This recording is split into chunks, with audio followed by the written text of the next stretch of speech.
There's always obstacles with locating anything as far as access to the line.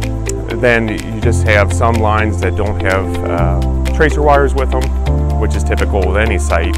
And that way we'd have to use ground penetrating radar to locate those lines because the EM will not work. EM is only for metallic pipes or structures. So then we use radar to find out. We kind of fill in the gaps with that. They'll pick up anything.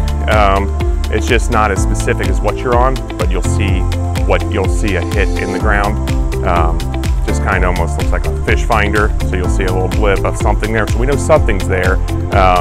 If we know it's A to B, we can kind of figure out what it is. The EM is a little more specific as I'm putting a tone on this utility, and I'm following that utility specifically, so I know that's what it is. Radar, you're more seeing the whole picture of everything, and then you got to kind of decipher what is what.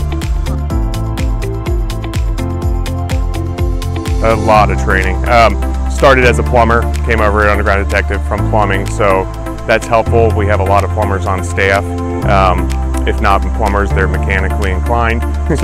You know what a gas line is, you know what a water line is, you've seen it installed, you can kind of picture what you're seeing up above of how it would be below. So that kind of helps, but learning the equipment itself is we're trained for usually a year or more on all the equipment. So you're riding along for almost a year before you're getting your own van. Yeah, we like to train in-house for sure. We don't like to pick up any people's bad habits. We like to install, some good habits while we're training. The equipment's always changing, so there's always new training on new pieces of equipment.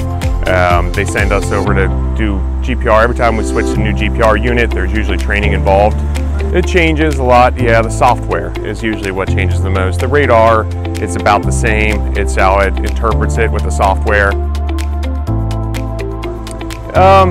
The hardworking. We really have a crew of really good guys that really like to work hard, put their head to it and figure it out.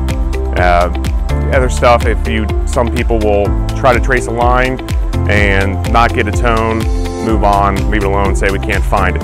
We'll exhaust every effort to find it, whether it be radar, EM, pushing a sonde through the pipe to find that.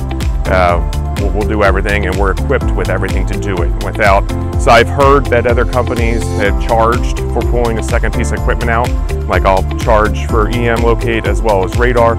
You hire us, you get everything in our van. We're going to try our best to find it. So a lot of people assume, that's another misconception, is a lot of people call 811 thinking they're going to mark everything. They only mark what they're contracted to mark, which is your public utilities. What you pay for, basically, you're paying for your electric and gas bill, that's built into it. So they'll mark that stuff up to the meter. Everything beyond there is not marked by them. So if you have a gas line running to a pool or an outhouse, a separate pool house or something like that, they're not going to mark that. Everything past the meter is yours, as well as water and sewer. They're not going to mark any of that because they're not in contract with the city to do their water and sewer. But yeah, so at a place like the zoo, meters are at the road. Everything in here is owned by the zoo. So you call 811, they'll mark up to the gates and then leave it be. So we got to mark everything. And you'll have the same thing with a chemical factory, any kind of big amusement park. We do some work at Kings Island and stuff like that.